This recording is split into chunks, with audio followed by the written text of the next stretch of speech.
It's Showtime host, may malaking offer para lumipat. Mainit na chika ngayon sa showbiz world ang balitang isa sa mga paboritong host ng It's Showtime ay inoferan umano na lisanin ang programa kapalit ng isang bonggang kontrata sa ibang network.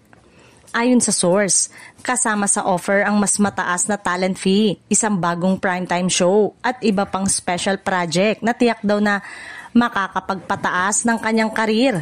Kaya lang, matagal na rin ang host na ito sa It's Showtime at mahal na mahal siya ng madlang people.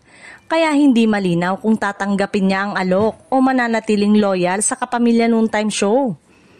Maraming fans ang nangangamba na baka mabawasan ng saya ng It's Showtime kung sakaling matuloy ang pag-alis ng host. Ngunit may ilan namang nagsasabing exciting ito kung totoo dahil posibleng makita siyang gumawa ng mas malalaking proyekto sa labas ng noontime show.